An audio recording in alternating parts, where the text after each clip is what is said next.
Team Junkyard Dog here today, and this is our first RC based video. That's right, we're not going to be talking about combat robots for once in our lives, but we're actually going to be kicking off a short series on this truck right here.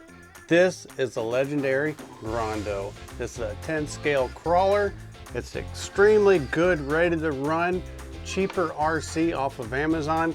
When I say cheaper, I'm saying sub 300 bucks. It comes with everything you need, and it's a very capable crawler for the price, including lights and working winch, four-wheel drive. We'll get into all that. But I bought a series of pop-ups for this truck because we were driving it at the park and I was careless and I was racing my son Tanner, and I gave him a head start and he was driving it. And I had a very, very fast buggy that travels at like 50 miles an hour, and I hit the back of this thing and destroyed the axle. So I could just get another plastic axle and replace it and it would be just fine. But I decided to go ahead and start upgrading this and make it even more capable. So what did I do? I bought a set of metal axles off of Amazon, and we're going to put those on today. Now, you may want to hit that like and that subscribe button, because we're not going to stop with the axles. We have bigger tires, we have weighted wheels, and a few other hop-ups in mind, including servos and such. So if you want to see the full series on this, hit that subscribe button. Now let's go ahead. We're going to jump over to our table back here. We're going to break it down, remove the old axles, and install the new axles, because I got to get this done before Wednesday, because we're planning on going to Daytona to check out the crawler track over there. Let's go ahead, get these axles swapped out. Okay, so the first thing I want to show you are the axles themselves. Let's go ahead, we're going to pull them out. I will put a link for these axles down in the description below so you can see where to get them if you have a 10 scale crawler that you need axles for. Now, these are not a direct replacement made for this vehicle, but a lot of these ready to runs are clones of other vehicles, and a lot of the parts are swappable and interchangeable. So check out this beautiful axle right here. This is the rear differential and rear axle. It is set up like a posi track, or it has a built-in diff locker. You can't switch it, it's always locked, but you want those nice locked diffs for off-roading and crawling. Everything is metal, including the diff cover right here. The gears inside, all metal, ball bearings, you name it. A very nice assembly. You see that you get a little carbon fiber plate to hold your servo. You do have the metal steering linkage in the front, and yes, it is also locked differentials in the front, all metal. A very beautiful matching set. Now we're going to go ahead, we're going to pull the top off of this. I'm going to give you a brief run through of this truck and what you get with it, and then we're going to proceed in swapping these axles. All right, so here's the old Laegendary Grando, and when I say legendary, it's really pronounced L-A-E-G-E-N-D-A-R-Y, so like legendary. It does have a Lexan body, but I went with the retro Chevy style body because we do have a Suburban as our daily driver. And when you take this off, I'm going to go ahead and just unplug the lights. A little bit dirty in there, but I have used this truck.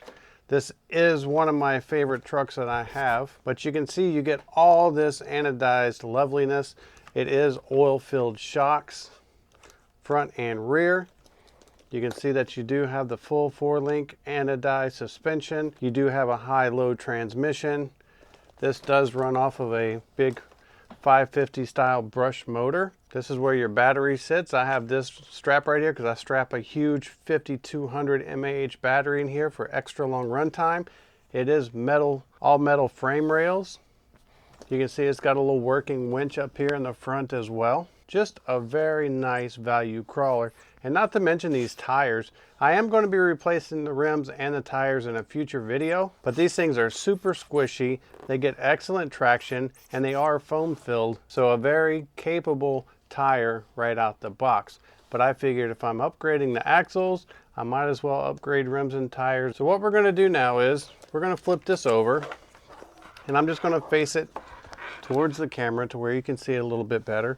And we're going to start removing all this stuff, and we just have to take this link off, this link off, this link off, and this link off, and disconnect the drive shaft to swap out to this axle right here. So let's go ahead and get to work. So we're going to be using a 2.5 millimeter for the Allens, and we're going to be using a 5.5 box end for backup on these nylock nuts. And then of course we're going to use our tire tool to get these tires out of the way. We're starting on the rear because this is the one that I destroyed.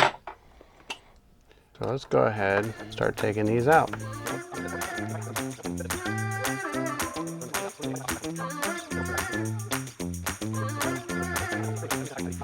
We got to pull this bolt out the back here to release the upper links. So you can see that the two upper links are held in with a single bolt. So there's all of our links. Now the only thing we have to take off to get this out are the shocks.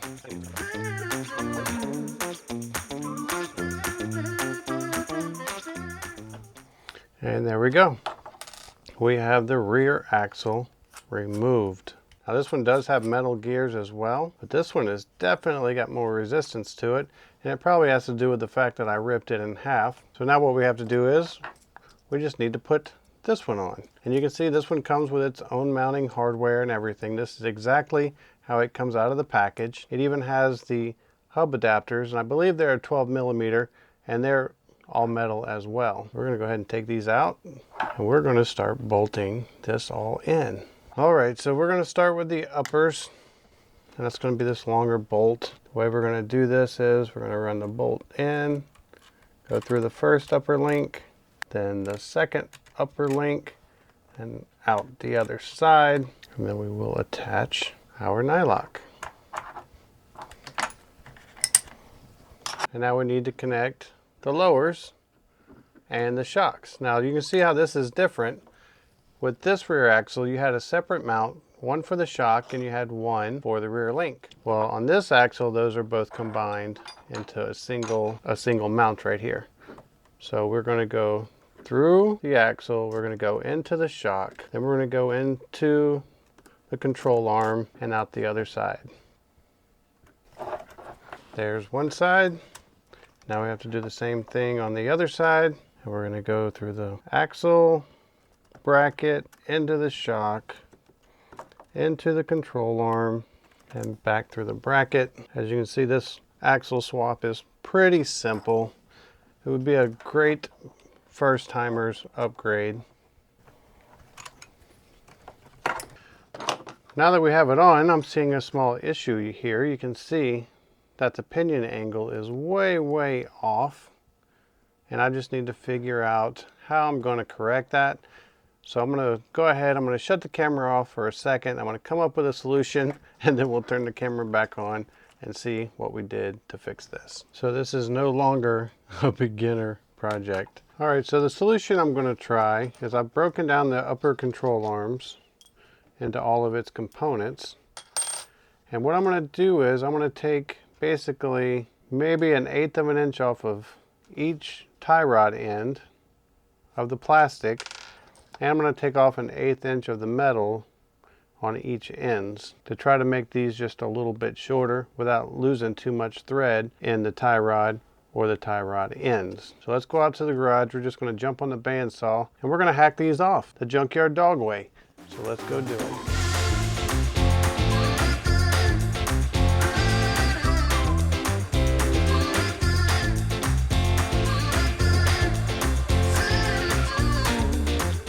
My only fear is all the extra material up in here from cutting. Hoping I didn't mess the threads up to where I can't get it started.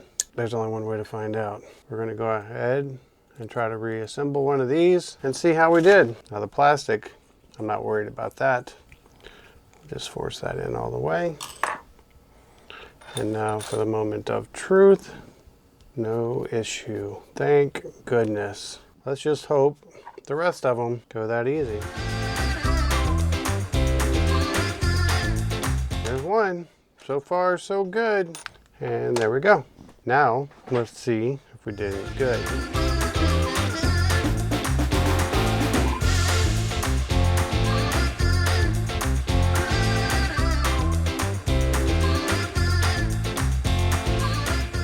right, the moment of truth. Did we make a difference? Is it gonna work? Will it be close enough? All right, we're looking much better. I will admit that it probably could have been just a little bit shorter, but that pinion angle is gonna work.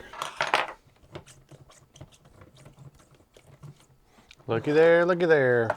Now all we gotta do is hook this drive shaft back up. We're gonna slide the yoke back together. Appears that the hole on the input shaft right here is just a little bit smaller than the other one. Let's see if we can figure out what's going on. And that's pretty much what it is. So I'm gonna go get a drill bit and we're gonna open that up just a hair.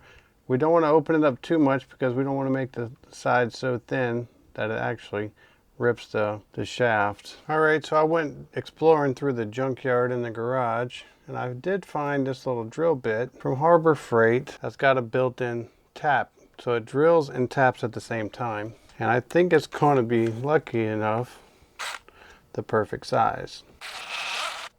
So that tiny little hole should be threaded now. So I can see, I know you won't be able to see on camera, there are tiny threads in there now. But just know that if you're making modifications and you're using parts like I am that aren't truly made for the vehicle, that you're going to run into these minor hiccups. And to me, that's part of the fun of it as well, because it makes you think. All right, so finally, after what seems like years, we finally got this screw in, and we now have a fully functioning all metal rear drive. Now all we have to do is do the front. All right, so with the back being done, it's time to do the front. And the front is pretty much going to be the same as the back with the exception of the servo. So what I'm going to do is I'm going to save you from watching me have to switch this as far as the links go. It's the same process. But then I will cut back and show you what I did as far as hooking up these linkages. And we're going to do the servo right now. I'm going to put the servo on first before I actually put it inside the truck. And you can see that this axle, it does come with the screws for the servo. It came with the servo horn as well, and it's got the servo bracket. It's got everything you need, so it's a really nice little setup at a great price. And like I said, the link for this will be in the description down below. What I'm going to do is I have these 25 kilogram servos. I don't know how much better they are than the actual stock servo. Actually, the stock servo on this one is pretty nice. The only reason why I'm really going to upgrade it is just for the simple fact of I'm going to be running much larger tires on this vehicle. And the stock servo is not going to be sufficient once we switch to a larger tire. If you stick around to the end of the video, I am going to pull this diff cover on the back so you can see what's inside and what the gears look like. Plus for the fact that I need to double check and make sure that there's enough grease in there as well. And it's kind of cool that this servo came with an aluminum servo arm and it actually matches pretty closely to the suspension of the truck. The one that came with the truck is a red one, which I could put that on, but I'm just going to stick with this one. So we're just going to slide this on just like so. You can see how the servo ears have the screw holes in the servo ears, and it just butts up to the bracket just like so, and then we'll just put our 4 screws back in. All right, and there we go. We have the servo mounted. That's all there was to it. Okay, so I just got the plastic front axle out, and it has a 6 kilogram servo in it, so 25 kilogram is going to be quite the improvement. But you can see that these two are nearly identical. Other than being tougher, you know, going with the metal axle, one of the main reasons as well is not the strength of it, but the weight. Because when you have a crawler, you want a lot of weight down low to help it stick to the rocks and give the vehicle a lower center of gravity. And that's one of the things that we hope to accomplish with this particular setup, running these heavier axles. That's why I went with the metals. Now, one of the cons, I don't know how well you can see this on camera, but you can see that the Legendary has the bar mount and the shock mount separated one above the other, to where the replacement axle, the shock, and the bar all go on one bolt. And what that is doing is it's slightly raising the axle up by the, I don't know, that's about 10 to 12 millimeters right there. So you're actually losing 10 to 12 millimeters of lift. And you know, we might be able to adjust that by lowering the shocks on the shock tower, but we will have to check that out later. So that is one con to this particular conversion with these axles. Before I mount this back, this is kind of a retrospect here. This servo horn was facing straight up on the new servo, and I noticed that this one was pointing down, and that reminded me that what I really need to do is I need to hook this servo up to the radio and turn the radio on and find the servo center. That way when I find the servo center, then I can flip the servo horn upside down and connect the actual tie rod. And you can see that the tie rod, the bar that came with this axle, is too short. So I did switch to the factory one. Plus it matches, so why not use it? And I may even switch this bar if possible. But this bar on this axle, you can see it's kind of bent. It has a little bow in it. And this is just a straight bar. And I don't know if that bow is for clearance or not. So if possible, I want to keep all the matching color on, but if not, no big deal. I have the truck right here. I've already pulled the receiver out of the radio box, and I'm going to connect this to channel 1. And then I got this little 2S battery that I'm going to hook up. And I have the radio right here. We're going to turn the radio on, and we're going to turn the truck on. And you can see the servo horn turned itself straight down.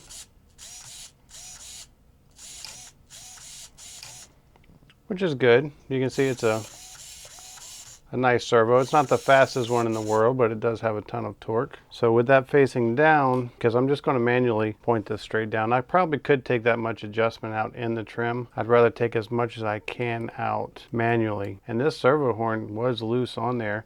So if you do have a servo that comes with a horn pre-installed on it, probably be a good idea to double check it and make sure everything is tight. The bar to the servo horn, the steering link, the steering arm, whatever we choose to call it.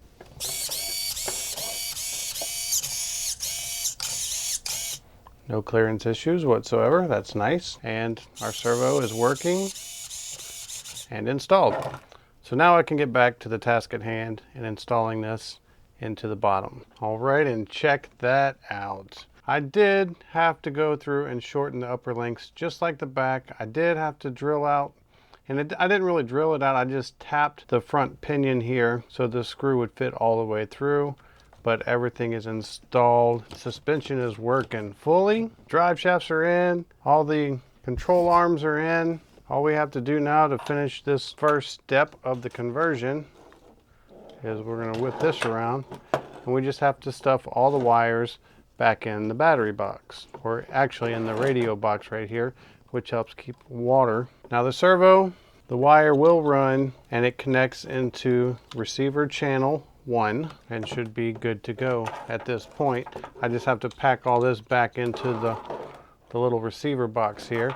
Now I have people ask me about this truck, and we are about to open that pumpkin on the rear to take a little peek on the inside to see what's inside these metal axles. But I have had people ask me and even debate with me whether or not this is a hobby grade truck, because it's a ready to run truck off of Amazon. And I'm going to say yes, because the axles that I just put on here, I believe were made for a Traxxas. So this is some type of clone of another vehicle, and everything pretty much bolted right on.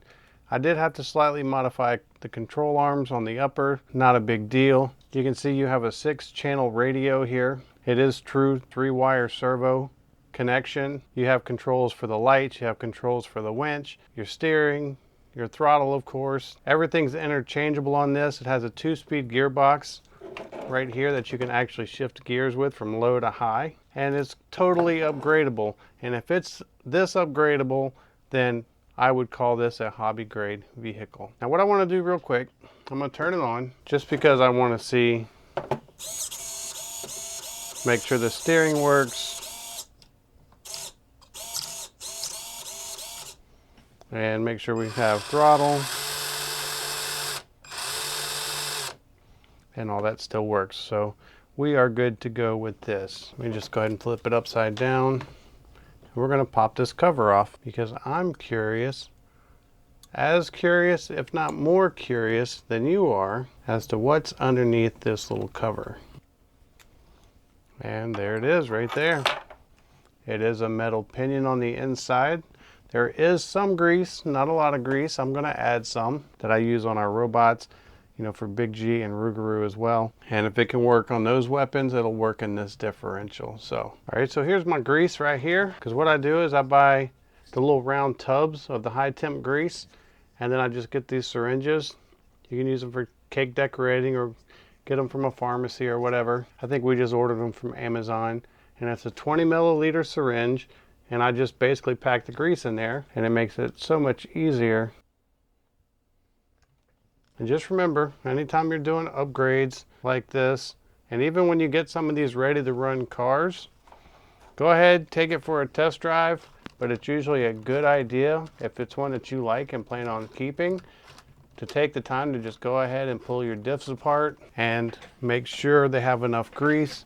A lot of these ready to runs are notorious for not having enough lubrication inside. All right, and there you have it.